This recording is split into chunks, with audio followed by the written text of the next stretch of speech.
Monday. It is September the 16th, and you are locked on to the Sportsline Podcast on the CHCH News Podcast Network. I'm Bubba O'Neill. Hey, thank you so much for hanging out with us. As always, the focus, athletes, executives, officials, teams, and broadcasters who hail from Southern Ontario and have become a success. Today's guest, a local who knew his calling and followed through at a very early stage of his life. This hometown Hamilton product has the gift of gab, and communication in the sport and business world is his specialty. After getting his feet wet in the CFL's league office, Norm Miller became a very popular guy in the community as the director of communications for the Hamilton Ticats, and did so during their heyday as Grey Cup champs. Remember that, folks? In addition, he was the communications manager for one of Hamilton's most successful events, the 2003 Road World Cycling Championships. Since then, his talents have taken him to City Hall in Hamilton, Burlington, Halton, and the Niagara region. But if you do know the name and recognize the voice, yes, he is one of the outstanding analysts for the Brantford Bulldogs on Cable 14. Norm, this is great that we actually get to sit down and do something like this. I think about it, and I look back at what you've done, and really, you did start at a young age and had some outstanding, jobs in your career to get you to where you are. Yeah, thanks. Great to catch up. And I mean, you and I see each other in passing so many times, so this is great just to sit down and have a chat. Yeah, I was super fortunate. I mean, I took sports administration at Laurentian University, and you know, at that time, 50-some people would get into the program, and 49 of them wanted to be general manager of the Toronto Maple Leafs, right? And that's what everybody went into the program thinking that's what was going to happen. And then you kind of get into it and start to realize that, all right, there's a whole lot else, and it was a Bachelor of Commerce degree as well. So Bob Wenzel, who was professor and founded the program and a former Vanier Cup winning quarterback with the Alberta Golden Bears way back in the day. He founded this program at Laurentian way back, and one of the first ones in the country, but it also came with a Bachelor of Commerce. 1988, he launches an internship program that hits perfectly for me and is very fortuitous because I end up working at the Canadian Football League as an intern. You know, and a funny story, I'm in Toronto visiting a then girlfriend at the time, staying with my sister, and suddenly my dad phones and says, hey, they're calling you to come in for an interview at the Canadian Football League. And I'm like, I'm here. So we run out. I've got nothing. I mean, I'm there with nothing, right? So we run out and buy a jacket and tie and the whole bit and go for the interview next day with a guy named Ken Darrett, who went on to eventually work for the San Diego Chargers. And Ken hires me, and that's where the journey starts. So, you know, it's funny. There's so many people out there who want to get into the business in sports or whatever it might be, and you know yourself when that moment comes. If you're ready, sometimes it can be life changing. And if you're not ready, be ready. Right? Exactly. Exactly. Hey, you know what? I gotta ask you this because I think this is when you and I really first met, is during those early Tiger Cat days, and boy, they were a winning team back then. They were really good. Yeah, no. So it's funny. So I started a team in 1993. Neil Lumsden called me up. I was still at the league office then, and you know, he says, "Are you interested in a change?" So we kind of talked through it a little bit, and so I decided, all right, I'm going to take the plunge. I found out years later that people like Al Craig and Ted Michaels, because at that time the Cats were going through some real challenging financial. In your beginning, yes. Yeah, and they're like, "We thought the league sent you here as a spy." And I'm like, no. I was interested in coming here, and yeah, I mean, first year 6-12, you know, and then I think 4-14 the year after that, and then sort of the bankruptcy, and then Dunnigan comes in 95, and Cavillo, and don't quite make it. Dunnigan, you know, that was sadly the end of the run for him, for Matt Dunnigan, and yeah, from 90, but then Lancaster comes in 98 after a 2-16 season, and you know, that's when it all started. But, you know, it's funny, that 2-16 year, and I don't know how much you remember that in 97. So Don Southern was head coach, and he gets fired, and Urban Bowman takes over partway through the year. We had a run of games where we'd be winning by big scores. We went to Winnipeg, we had a great team that year, and we're winning 41-14, and we blow it in the fourth quarter. We go to Toronto, we're winning by 20-30 points, and we blow it in the fourth quarter. And so there was something there with that team. And then some key additions in 98, and that's when the fun started, right? 98 and 99. You know, when the little general did come in, what did he do? I mean, like, it's like he brought a couple guys of his guys, obviously being the likes of Flutie and McManus, but there was more to it than that. He brought a culture, didn't he? Yeah, so as you know, you were there that night, the 99 team Grey Cup reunion earlier this season in the game against Saskatchewan. And even talking to the players now, 25 years later, and the way they speak about Ron Lancaster and that coaching staff and what they're able to do. And you're right. I mean, it was a culture. It was a way there was a confidence that came with that as well. And that there was a framework there with that team. There was a foundation, and that was just what they were able to do is take that and take us over the top. And those players now, you still talk to them. They still speak in glowing terms of what he did and the confidence that he gave those players and the trust. And one of the interesting things is he was really a player's coach before his time, and the way that he set out our season. So I don't know if you ever came across this, but you'd have a bye week at some point in the year. And he said, I'm going to give the players a schedule for the year so they know. If they want to go home for a week, they can go home. None of this, if the team wins, I'm going to do that, or if they lose, I'm going to do that. And he laid it all out for the players right at the beginning, so they knew what to expect from him. And he was very clear in his intentions. And, he had 3 rules. Be on time, pay attention, play like hell. Mm-hmm. And very simple, really. I thought it was really interesting that when I do talk to some players from that squad or that era, it's consistent, and not to say this in the proper way, right, but that he treated us like men, and it was that simple. Yeah, absolutely. I mean, he, the old joke during the Grey Cups when we played Calgary in back-to-back years is their teams were coming in from curfew and our guys were just going out. Now, I mean, that wasn't, I don't know how true all that was. I was too busy doing all the things he had to do. But fair to say, it was a different era back then. Oh, yeah. Things were done a little differently. Yeah, and that team, I mean, they had a lot of fun, but when it was time to play, they were ready to play. And after the first 4 or 5 years, as I said, we had some decent teams. I mean, a couple 8 and 10 seasons, and some playoffs, and went to an Eastern Final in that first year in '93. And one of the few times I saw Paulus Balderson, miss a game-winning field goal. Otherwise, we would have gone to the Grey Cup at 6-12, which is crazy. But I think that. You'd go into a city where, previously you'd think we have no chance. Like, we're going into Edmonton in some of those years, and you're thinking there's not a chance we're winning this game. Like, that's in the back of your mind. But hey, we're going to go out there, and then we go out there with Ron, and that team with McManus and Flutie and Hitchcock, and Morreale, and all those players, Calvin Tiggle, Monfrey. You could keep going, right? We went in to any game thinking we had an opportunity to win, and I still remember it was '98. Labor Day. So we'd gone into Toronto. I think we were 6-1, 7-1, but we'd gone into Toronto and got blown out early in the season. And I still remember vividly Ron coming off the field, and he had this little smile on his face, and he said, "Let's get out of here before they score again, Norm." And that was kind of his, like, when it was over, right? Mm-hmm. But then we beat them on Labor Day here, and that just seemed to turn things around, right? I mean, and that Argo team years before, led by Flutie, they were unbeatable. Sick. Unbeatable. You also, I want to kind of ask you about this too, because whenever I think about great things that have happened in this city, and that World Road Cycling Championship, right, like that was a big, like no one understands what a big undertaking it was. And, we've tried for Commonwealth Games and stuff but that was kind of like a little mini Commonwealth Games getting that. And the attention of the world was on the city of Hamilton, and you and your people completely delivered. Yeah, a number of thank you. And there was a lot of people that were involved in that. David Braley was, he was the honorary, he was the chair of that event, and really with his connections and what a great sportsman and what he's done over the years, right, for Canadian sport, and for his hometown city, Hamilton. So he was certainly involved in that, and a really key figure. Neil Lumsden, of course, now cabinet minister in provincial government, was leading the Lummer was leading the organizing committee, and just a lot of great people that came together and to run something that, let's face it, not a whole lot of people followed.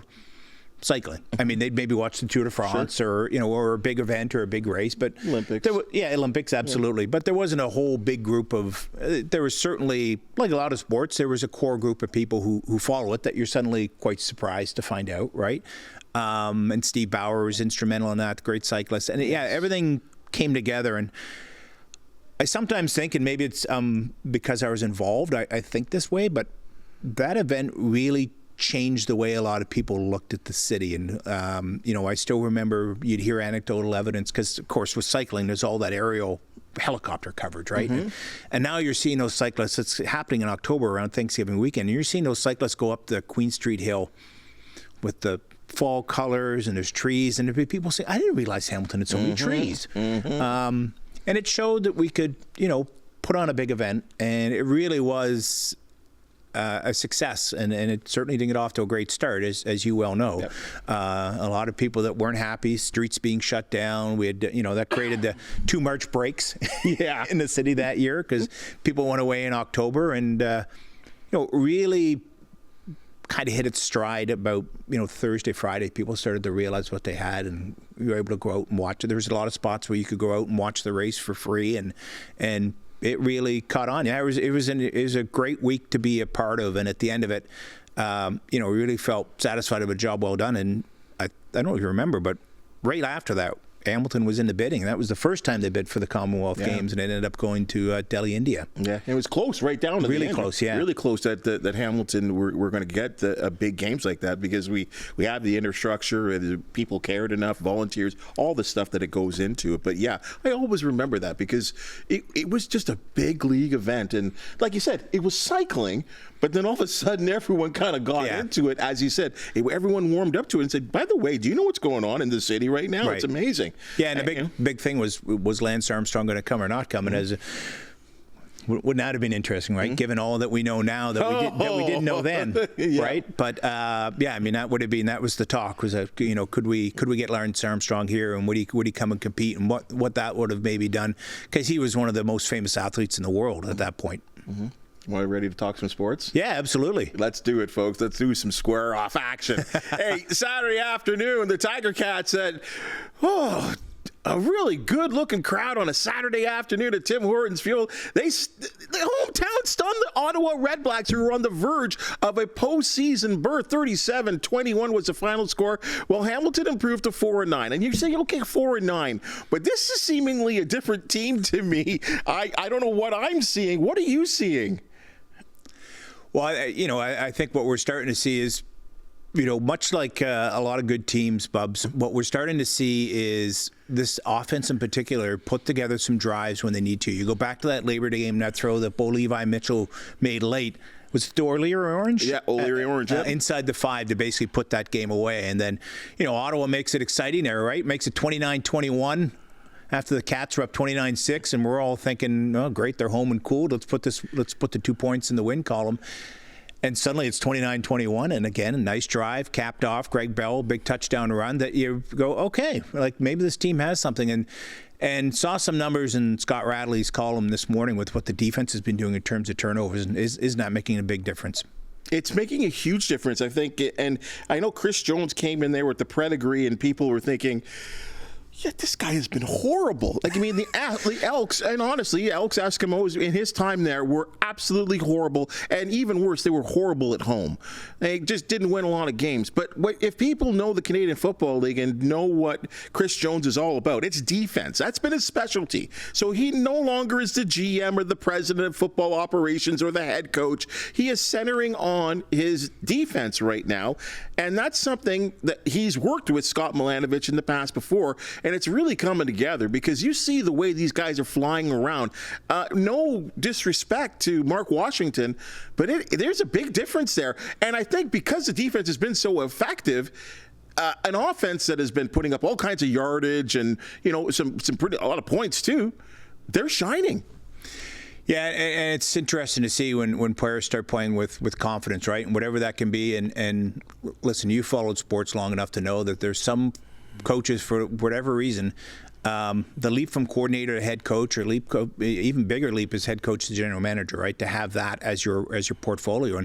And some coaches make great coordinators and don't necessarily make great head coaches, right? I mean, that's just kind of the way it is for whatever reason. But yeah, certainly that defense and the turnovers that they're generating and the way they're flying around, it's a lot of fun to watch. And you've been around this town long enough to know, Bubba, that defense is the heart of every team here, and Hamiltonians for whatever reason, they're all about the defense, and a long tradition and history certainly is part of that. Well, you remember old Ivor Wynn. Like, how many times any one of those great defensive units, I think of like the Montforts and whatever, and maybe it's a 2 and out, and they get a sack on that second down and 10 play, and that's all it took for people on, I guess that would be the east side of the stadium, to stand on their feet and give that defense a standing ovation every single time. And that, you're right. Offense is great. They never really wanted a lot of offense. Give me just enough offense. But yes, the pride and joy, the hard-working defense. Yeah, and in flashback, go back to a memory, 1999, I think we played Montreal 4 times that year. But regardless, the first 2 or 3 times they'd beaten the Ticats handily, including one game where we kept running out of defensive players. And then they came here for a game sort of second half of the season, late third of the season, and Rob Hitchcock just laid out a receiver. And we went on to win that game by a big score. And that changed a little bit of the tenor of that rivalry between ourselves and the Alouettes that year, between the Ticats and the Alouettes, that, all right, they knew that sent a message, so to speak. Final thing about the Cats, okay, so I have to be honest here, and the saying goes, the season doesn't start until Labor Day. Right. The problem is there's only 5 games remaining. They're 4-9. Can they make the playoffs? There's always a chance, right? And interesting enough, the crossover is more of a play right now than passing the Argos for a third spot, right? The Ticats never happened on the other side. Never happened on the other side. Is 4 points out, right? And lots of football to be played. I think it's just nice to see the team starting to play some good competitive football again. There were some tough home games, including that game against Edmonton. Yeah, and it's a shame because you think about some losses, the loss to Ottawa in Ottawa. I think of the home game against Saskatchewan, games that really were in the Tiger Cats' hand for victory, and somehow they blew it. And it's like, I know you can't ever go back, but if you just got maybe 1 or 2 of those right, you'd be in such in a better position. Absolutely. All right, Saturday night, the Alouettes and Stampeders played to a 19-19 overtime tie. And of course, if you know the overtime format in the Canadian Football League, it's the 2 mini games, and they end up still tied. Were you satisfied with the end result, Norm? Yeah, well, I think this is the hard thing. I think now in football, back in the day, we'd have ties at the end of regulation, right? But now there's this desire to try to resolve every game. And I think what the CFL started to find with that shootout overtime format is it would never end. You could go back and forth and have 5 or 6 of those mini games. So I'm somewhat satisfied. I appreciate the fact that at a certain point you need to just call it, because otherwise you could be playing all night. What do you think? But isn't that what makes it, like if a game went longer, like if it went like, it's like the shootout, like in hockey, you're like, oh my God, it went 14 shooters. Like, isn't that what we would hang, what a classic game. But I don't think it has to go that way. I think that really starting at the 35 is too easy for professional athletes nowadays. I think you start at midfield. Right. And I think you would get a resolution to a game, probably still in the 2 mini games, if you start at midfield. These kickers are so good right now that if you're starting at the 35 and you get a couple of yards, well, they're essentially kicking an extra point, no? Well, you're essentially, right, you could take 2 kneel downs and you're in field goal range. You're in field goal range, right? But I think you're an extra point because the extra point now is 32 yards? Right. Like, it's easy for these guys. So I think you got to move it back to the 55 and really make the offense work. And I just think that the I get one, you get one, if you start at midfield, wouldn't happen. I like that, actually, because you're right. Now the offense has to accomplish something, right? They need to at least get probably a first down. Mm-hmm. If you're at midfield, that's a league record field goal, I think, if you're kicking from there. So, sure. Yeah, you at least got to get some yards and make something happen. And that's not I don't like that. That's a good tweak. Well, I do like what they did in the second generation of it by adding the fact that you have to go for 2. Right. Right. That really helped it too. I thought that made it speedy a little as well too. You're right. we would take away in the NHL in all sports. We still do it in soccer, European football. A tie is a tie. Right. But we're in North America, and we don't want ties. We don't like ties. No. We don't like ties, and we got to get a winner for crying out loud. So I think until they make a tweak, I think it's a very unsatisfying. When it was ending, when the game ended, I still think there are people out there that go, "Is it over? It's over. It's over. Yeah, now what do we do? Over. Now what do we do? Yeah. Well, it's 1919. Get your point." Sunday produced an unusual amount of upsets and close games in the National Football League. Folks, I don't know anything about the NFL. I can tell you that right now, because so far as it stands going into the Monday Night Football game in my pool, and I'm just picks, I have 2 right. I've never had such a poor week. But I know I'm not the only one, right? Because I think the leader has 6. Which game shocked you the most? Probably the Cowboys at home. Oh, yeah. Losing to the Saints. I mean, the Saints, it's early in the year, so it's tough to tell who's who really. But, I mean, for not only to lose at home, but to get blown out at home by 20 points, something like that. Yeah, somewhere in that area. And 41-19, I think it was. Yeah, and I saw it in, I fared a little better than you so far in picks straight up. But, there was a number of games that some really big upsets, weren't there? Yeah, it's, again, the any given Sunday in the National Football League. Right. And, yes, we can be a fan of both leagues, right? We can love the CFL, we can love the NFL too. But, boy, there is something about the National Football League that just, I don't know what to say. Like, you just never know. And it doesn't even come down to injuries or whatever. It's just straight up execution. And I'm just thinking of my way of thinking in terms of that Dallas game, because that's a game that I was like, are you kidding me? And it started early, too. Like, it was 21-3 or 21-6 right out of the gate. And Dallas offense, I know there's a lot of pressure on Dak Prescott. The Dallas offense moved the ball, but they were settling for field goals. But every time the Saints got the ball, and I'm sorry, Derek Carr ripping and shredding up your defense in Big D in Jerry's house? This is inexcusable. Like, I wonder how he felt. I mean, and I love it because they kept, shooting the camera to him as well, too. And it's just, I mean, that's all he can do, right? Because he knows the cameras are on him. He must have been so embarrassed. Yeah, and I mean, certainly a big home loss. And then you look around and you see teams like the Ravens are 0-2. I mean, tough schedule opening with Kansas City as their first game, certainly. But they're supposed to beat the Raiders, no? Yeah, absolutely. I mean, I think they're a favorite in that game as well. So, yeah, you're looking at some teams that really tough start. And then, meanwhile, closer to home, the Bills, which I know we're going to talk about. But you look at and a team like the Pittsburgh Steelers, that's my team, Bubs, that nobody really kind of fancied. And now they're sitting at 2-0. Well, let's talk about Pittsburgh. Maybe the quarterback situation, you don't have to tweak it if you don't have to.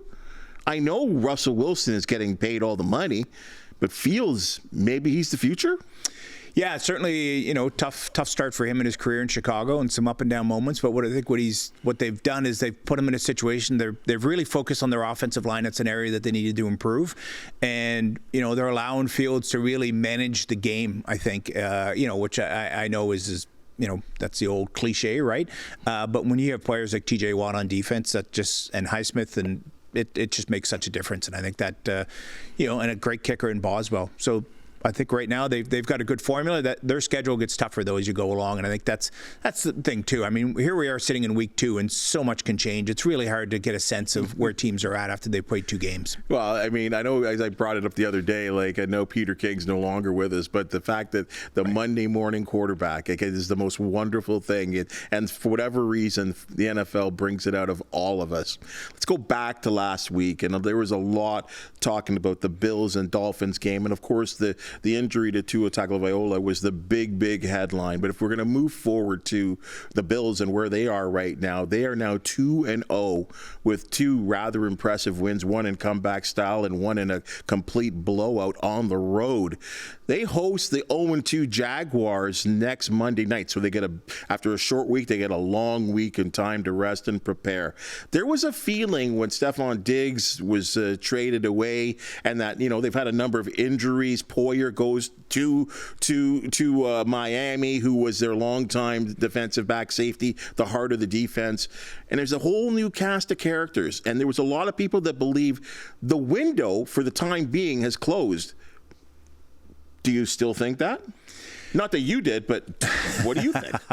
Yeah, still got a great quarterback in Josh Allen. Still got a number of key pieces on that team, and we've seen this sometimes in football, right? The old addition by subtraction. You maybe move, receiver moves on, and that creates more opportunities for other players to step up, or maybe allows you to have a more diversified offense. And that was a really impressive statement win in Miami, and the Bills have had some pretty good luck. I mean, many years ago, when you and I were younger, the Bills could never win in Miami. Now it seems they go down there and have a little bit more success over these last few years, and certainly an impressive win. And you get a Jaguars team that's coming in reeling a little bit, who also I think lost at home, and now you've got that in front of you, and that's a pretty good opportunity for Buffalo to maybe go to 3-0. Yeah, and I think there's everyone to start the season. And I don't know what you thought. I mean, you listen to this, there's so much pregame and preseason prognostication.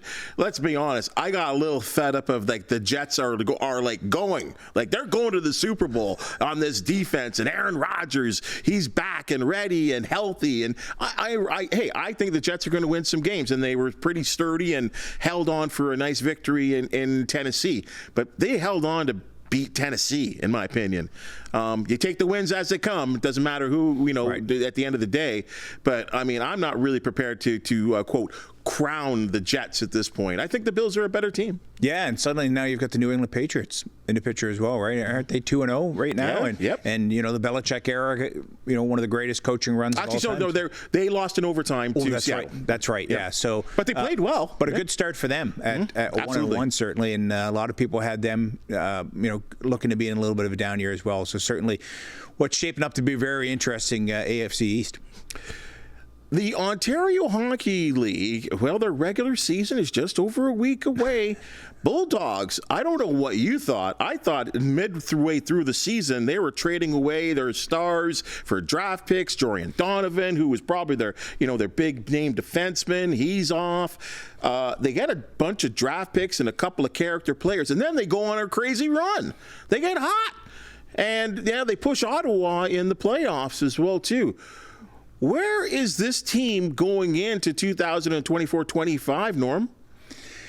Yeah, it's going to be an interesting season ahead in Brantford for the Bulldogs. Their second season there. And, you talked about the Jorian Donovan trade. 8 picks came back. He went to the Saginaw Spirit. That trade certainly worked out for the Spirit, who won the Memorial Cup, and Donovan was involved in the game-winning goal, helping to create that goal by keeping the puck in at the blue line. Yeah, so I think for Brantford, a lot of young players, a Rookie of the Year an OHL Rookie of the Year in Jake O'Brien, defense core that we'll wait to see. There's some rumors that Jurczyk, the Czech defenseman, may be coming here. Nothing is being confirmed, but they upgrade their goaltending with Ryson Leenders, local kid, and so they're going to have a nice battery with him and David Egorov. Defense, probably one of the unsung heroes of last year was Owen Protz, who ended up getting drafted by the Canadiens. Came over, he was a middle round pick from Sudbury, and he came over to trade for Noah Van Vliet, who went the other way. And Protz stepped in, 17-year-old defenseman playing on the first pair and played great. Ultimately what happened to the Bulldogs last year is they really started to run out of gas towards the end of the year. They took some, they brought Thomas Hammer in from Kitchener, import defenseman who played in the World Juniors. He was hurt early on. Nick Lardis went down in early January as well. So now you've got a number one defenseman and your top goal scorer gone for half the year. And that team still, as you said, Bubba, pushed on and ended up challenging it. It only went down to the last weekend or two. Otherwise, they could have potentially won that Eastern Conference. And but yeah, I think this is a team with a lot of young players. Merrick Van Acker's he's got a little bit of an injury, but they've got some good depth up front with Lardis. Assuming he doesn't make the Blackhawks. He would have been with them with rookie camp this weekend, I would have presumed, right? Yeah, so you're looking at Lardis coming back. You've got O'Brien, and then we'll see what happens with their overage group. They've got a number of players, half a dozen players that could come back as overage players, right from Florian Jacki to Zach Lavoie to Patrick Thomas, Cedric Sanokatundu on defense, Hammer as well, and Ben Bujold, who's a really useful forward. So that'll probably determine a little bit the direction that they go. I think you look around the Eastern Conference, Barrie's looking good, and the Brampton Steelheads, formerly the Mississauga Steelheads, seem to be just picking up players wherever they can, and they'll be an interesting group to watch this year. So a lot of fun ahead this year in the Ontario Hockey League, and as always, it takes a little while to sort of sort out what's going to happen, and some of those teams, much like we just talked about a moment ago with the NFL, that you look on paper, oh yeah, that team's going to be the one that wins. Suddenly the story looks very different once you get into the season. Yeah, there's a couple of guys that are really curious to me. And O'Brien, for given the mantle last year and an opportunity at 16 years old? Yeah. And he really took off. Like, he was really exceptional. We know what Lardis can do. He can put the puck in the net from anywhere. Testa is a guy, to me, too, high draft pick. I thought he kind of grew with the team, kind of a smaller stature guy. But I feel like this is a big year for him as well, too. Yeah, Testa came over from London and a couple of seasons ago and had a couple of injury moments, but really high-skilled, dynamic, speedy offensive player and one who can create. We saw him score some really nice goals last year, so he's an interesting player as well, and that's a good shout by you. Well, and here's something else that really made me curious too, and I'm maybe being a little weird here, but okay, two assistant coaches that come in Kuwabara, right, along with Vince Lays, is back with the program. Your thoughts on that?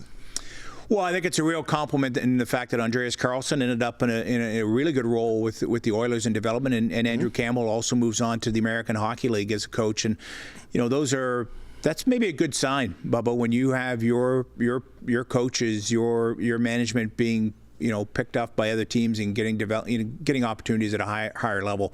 Lays and Kuwabara are both quality coaches. Kuwabara did an amazing job back when they were the Ancaster Avalanche back in the GOJHL and squeezed a lot of that team. I know that Reed Duthie and Troy Islakar speak really highly of both, my broadcast partners out there, and I think that's going to be a really interesting season ahead. I'm looking forward to it as always. I mean, the fun thing, American Hockey League when it was here was fantastic. I mean, that was one of the best 4 or 5 leagues in the world, Bubba, and I think you would see players come in, but the Ontario Hockey League, there's really a different story and narrative that you get to follow, and you get to see someone, we just talked about it, right? You get to see Jake O'Brien come in his first year, and suddenly you're like, oh, there's something here. This is kind of interesting to watch. Or you watch somebody like Merrick Van Acker, who in his first year had some injury problems, and then last year he turns into one of the most dynamic players on the ice. Great off the rush, on the counterattack, off the attacking the edge of the defense. And you see someone like him come in, and you go, wow, this is fun to watch and see what he's starting to do. And that's kind of the neat story, I think, when you get junior hockey versus a little bit more in the AHL. Both leagues fun to watch, both leagues unique in their own way. But I think what you get to see in junior a little bit is that those stories develop. And the AHL, we didn't get to see Connor McDavid, right? Because he went straight to the NHL. Whereas he barnstormed around with Erie for 2 or 3 years and sold out buildings wherever he went. And we were lucky. We were very fortunate here in Hamilton to get the likes of, I guess that was 93, I guess that year with Carey Price, and they go on the wild run. They win the Calder Cup, and, Subban comes in the year after. But I'll always maintain this, and this is no knock on the American Hockey League, and this will mean nothing for them because it's been a league that's been around for numerous years and will always still be there because there's a necessity for it. But as a home team and a broadcaster in the city too, my opinion was that the players, they don't want to be here. They have to be here for growth, and they're looking forward to getting out of here because there's a big team, there's a bigger goal for them because they want to be with the NHL team, right? Ultimately, that's just the way it works.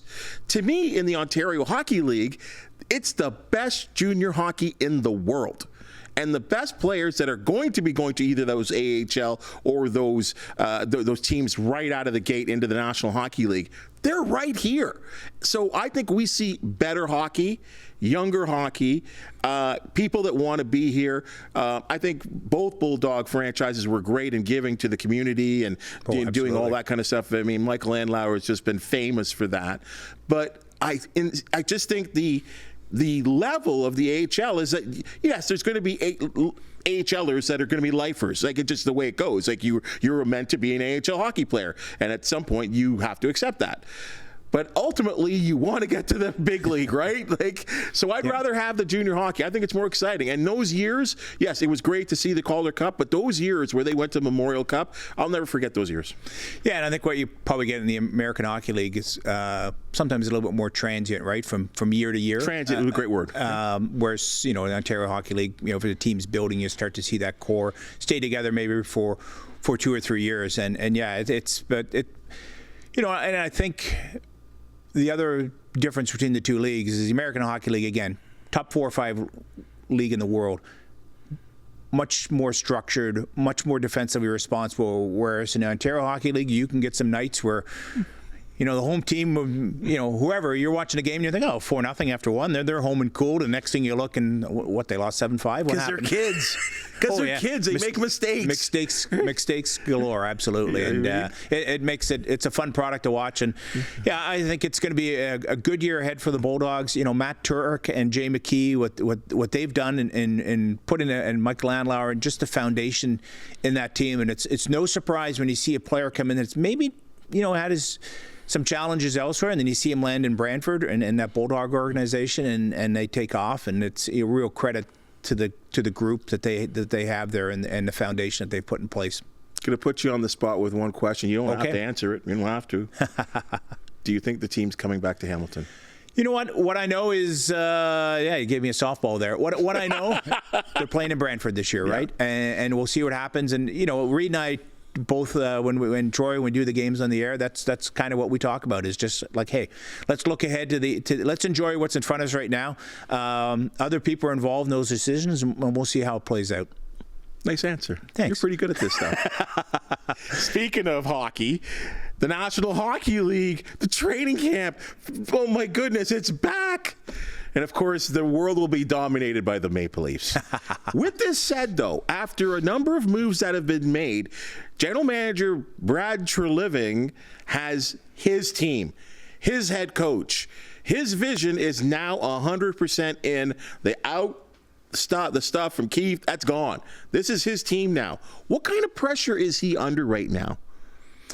Brad Treliving? Yeah, I think it's, what do they say? You get a chance to hire one. Every general manager gets a chance to hire one head coach of their own, sometimes two. So in this case, he's brought in Craig Berube, who's his guy. I mean, with the cap era now, it's so anyone who follows the league and like ourselves, Bubba, know that it's it's really tough to make big wholesale moves, and just with the limitations of the cap and what's part of that, and everyone's trying to lock up their players, but. Yeah, he's made his moves sort of really looking. He's pushed the chips on the defense, right? Looked to upgrade the defense with Tanev and Oliver Ekman-Larsson and Hakanpää coming in to see if he's identified that as the area in goaltending where he thinks they've needed to upgrade. And I mean, we'll find out come what, April, May, June, depending how it all plays out. And I maybe look at it a little differently than some. I think there's a group of people out there who think that the Leafs consistently underachieve in the playoffs. You look at their regular season record; they're a 10th, 9th-ish place team. They've never won the division, at least the Atlantic Division. I mean, they won the Canadian Division that one year during the COVID season, and then they blew it. That season, I think you could say that they blew it. Certainly up 3-1 against a team that finished however many points behind you in the standings. But the Canadians got hot, and a little bit of doubt created in the Leafs. But yeah, they've generally ran up against Cup champions in Tampa Bay or finalists over the years, and I'm not letting them off the hook. I'm just saying it's I look at it a little bit differently. But at some point, you hope that this team can come through. But I don't know. I still remember when they couldn't even make the playoffs. So it's it just I feel like you can't get it. I mean, yes, the 1 year. I mean, the big goal by Tavares. Just cards in overtime. They finally get over the hump and beat Tampa Bay, and then they get whacked. Everyone's like, we want to play Tampa. We want to play Florida. We want to play Florida. Right. And yeah, you got Florida, all right. Right? It didn't last very long, right? What a train they were that year. Oh my goodness! Last year they going to win the Cup. Yeah, I mean, it's crazy to see, and of course all the drama against Boston over the years. I think it's interesting that Treliving now he's got this situation right now, whether he wants to deal with it. I know he's very good at deflecting it with the media, and there's the Mitch Marner situation. Don Robertson and I have talked about this too, and he's like, you've got to get this guy to play a certain brand of hockey for this team to be successful. Like, it just can't be freewheeling and dealing, and you've got these high scorers and these offensive like players like Nylander. I'll throw him in there along with obviously Austin Matthews.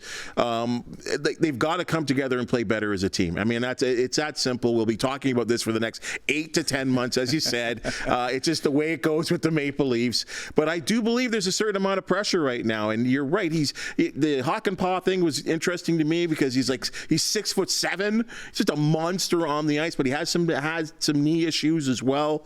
I don't know. What are you looking at Max Pacioretty for? I don't know. I mean, he was here in Hamilton. Yep. Kind of. Yeah, he was an NHL Bulldog, right? Yeah, he was a kind of guy. Even then, like, he was sort of like, yeah, we got to push this guy a little bit.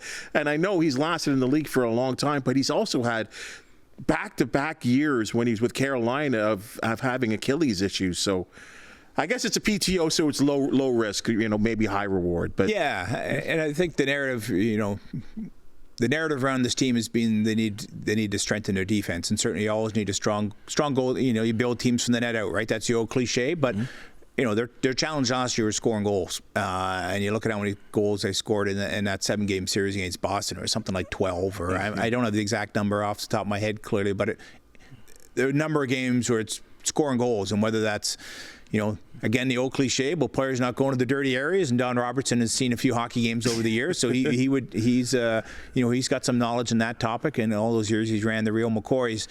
But yeah, is it too many shots from the perimeter? Is it whatever it might be, right? It's something that needs to change, and there's been many teams over the years that never break through, right? There's been some great Bruins teams back in the 70s and Rangers back then that great teams and never won. And certainly that the Leafs wouldn't be the first team to assemble a lot of great talent and never win if that's what happens. But yeah, it's gonna be a fun year ahead, and I'm sure there will be no analysis, right? No, there won't be much chatter about it all. No. People will be super patient, just waiting to see what happens. Well, because the Jays are so lousy this year, right? And that it's now opened the door for Maple Leaf chatter, because I think people are so, I hate to say this word, like, disgusted. They are literally disgusted in the Blue Jays and their management. So it's like, you know what? They're done. They're virtually eliminated from the postseason. What is there? 12 games left, and everyone's focus is just shifted over to the Maple Leafs and what's going to happen, because there is always expectation when you haven't won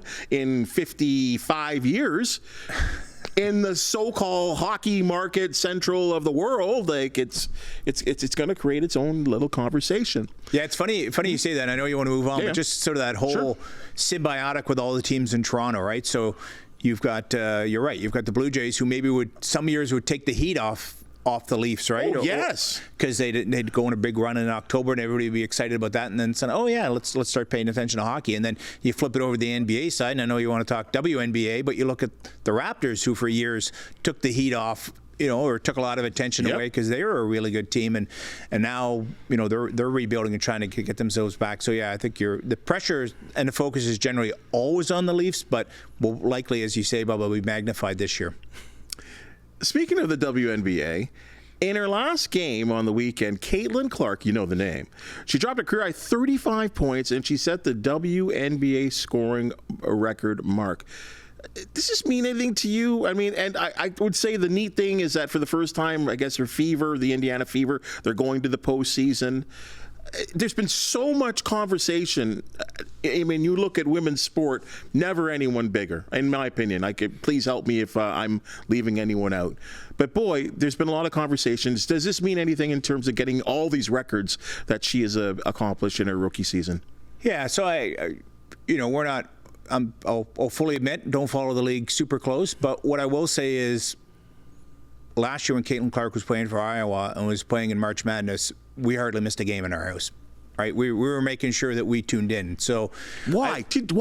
I think just the story was compelling, and of course there was so much attention on her. So I mean, you look at in that team, but you look at any great athlete in any sport. So you go way back to Tiger Woods in golf, right? And what he did in terms of the late 90s, early 2000s, to take people who were maybe casual observers of a sport and turn it into must-see, must-watch TV. And I think that's what she did. So there was an interesting story to follow because you knew so much about it. And you'd see the clips late at night on ESPN of her draining a 3 from the logo and all those things. Everything went viral, right? And that's what kind of attracted our attention. And then as you're watching, you start to go, oh, it's a really good product, right? And this is something maybe that, you start to enjoy the brand of basketball, what it brings. And, lots of controversy. And how often have we seen this before, right? In any sport where the rookie comes in and suddenly takes the attention away, and then there creates a bit of controversy, right? Because tons of friction. Those players who have been in the league and like, hey, wait a minute, we've been here for 5-10 years,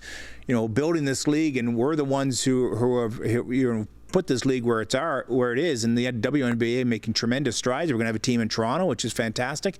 It's understandable there to be a little bit of resentment, jealousy, whatever you want to call it. Yeah, it really has. I think in this case, you would think that kind of friction, that kind of controversy would draw eyes away, and people don't have time for it.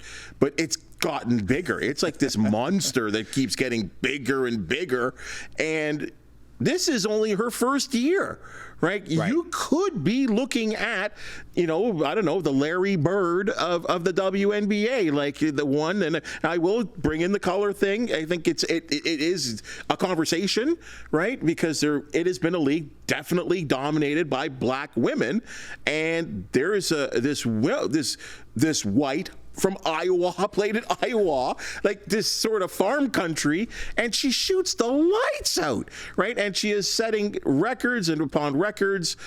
But I guess at the end of the day, more eyes, there's a team. Let's be honest. When Caitlin, the Indiana Fever, if she's still playing for that team at that point, wherever the WNBA, I think it's the Coca-Cola Coliseum, it will be sold out. Fair to say? Yeah, and it's interesting you mentioned about Caitlin Clark and Larry Bird, and that's an interesting parallel because that was, your sports history, Bubba. You look back to that NCAA final between Magic Johnson and Larry Bird, and that suddenly took March Madness and took it to a whole other level because many people tuned in. I remember watching it. Yes, I'm not old, but I remember watching it.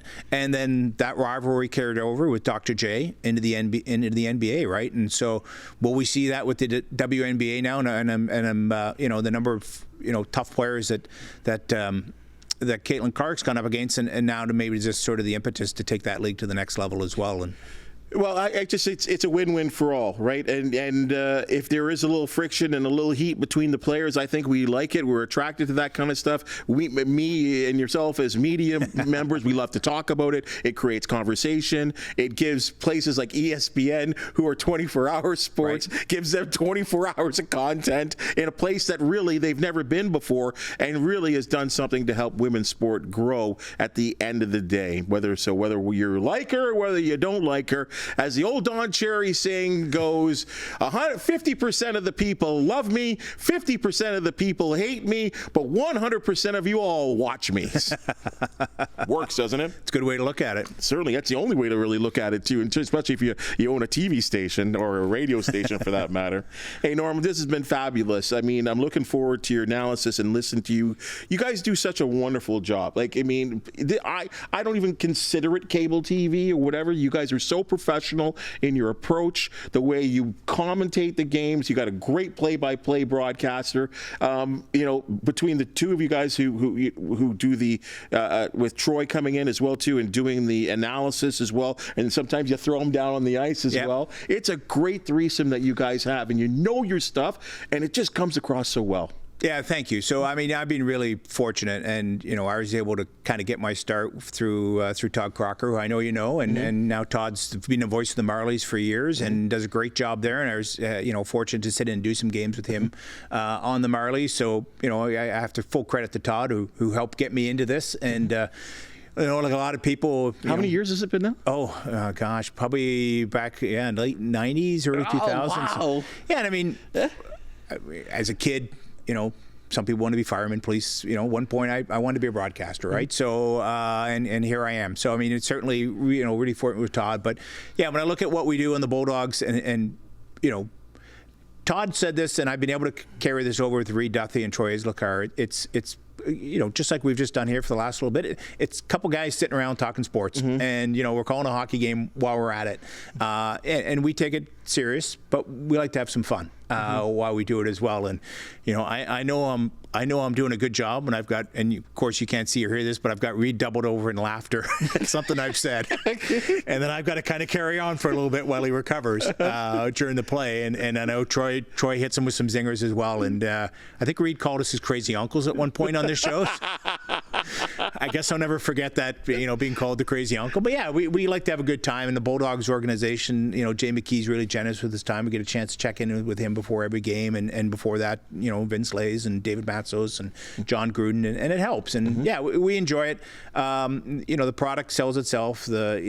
I'll say the cliche line: the players of the show, not us, right? We're just here to kind of help tell their stories and talk about the great things that they do, because there's some wonderful players and some wonderful athletes in all the sports that I've been fortunate to be around. And kind of the neat thing is, Todd pointed out to me one day, and I hadn't realized it. Of course, I was there when the Ticats won the Grey Cup. I was there when we lost it in '98. I was there when we won it in '99, and I was there for World Cycling in 2003, and then I was there when the Bulldogs won the Calder Cup in AHL in 2017 or 2007, and I've been there for 2 OHL Bulldog championships. So, pretty fortunate to be there and have a front row seat to some great moments in Hamilton sports history. So you're the kind of guy that we need to have around all the time.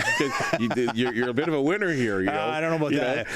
Five years of really bad seasons with the Ticats. So. Well, it is, but it was all part of the growth process, right? But and I do say this because as someone that watches all the games, I get to see all the other, or listen to with the OHL package, all the other crews, right? And everyone's working hard, but you guys stand about like you guys are top notch, and I don't say that, but because I do hear them all. You guys are at another level, so it's great, and we're very lucky to have you here in Hamilton. Well, thank you. There's some great crews around the league, and lots of people, as you say, putting a lot of work, and it's it's not easy and it's easy at the same time, right? And because you love it. Yeah, and you know what? The biggest thing for me was, and I don't know if you found this because you did Ticat games for years and high school sports and junior and all that sort of stuff, is when you stop stressing about being perfect, it goes easier. So you'll probably catch it, and you watch enough that you probably hear me say that I'll qualify some things once in a while, because we've got all the stats, we've got all the information, but we're going to make mistakes. We're human. We're going to make mistakes. We're going to say Nick Lara's got 30 goals and he actually got 34 once in a while. I try not to slip up on those sort of things. It might be somebody more on another team. Never feel bad. But yeah, you're going to make mistakes, but if you try to be perfect, you're going to be too uptight. So we go out there and we enjoy it, and it's and the OHL's great product, right? So it is. It sells itself. Just remember Bob Cole thought that Mike Modano scored the winner against the Sabres when it really was. We know who it was, right? Well, and it's it happens. It's real time too, right? Yes. So you're watching, and I've been on. Real fortunate. I have great guys like Reed and Troy that are eagle-eyed and pick up on the cues. But there's also moments where something happens, and the people watching or listening are expecting you to have all the answers, and you don't. You don't. Like you're sitting there figuring, and that's where Reed's always great. He'll say, "Hey, folks, we're like you. We're trying to figure out what's happening." It's just honesty, straight up honesty, Absolutely. though, right? As I said, looking forward to the season, Guy. I hope you come back. Yeah. Right on. Thank you so much for joining us. Enjoyed it. Thank you. All right. Folks, that's your Sportsline podcast for the day. And as you've just seen and heard, we love talking sports. If you do know of an athlete, team, or event to promote, the Sportsline podcast want to hear from you. Please hit the thumbs up, like, subscribe, share button. If you have something to say, please comment, because we appreciate what you always have to say. For the amazing people that make the Sportsline podcast possible, in front and, of course, well behind the camera, thank you so much. And we'll see you tomorrow.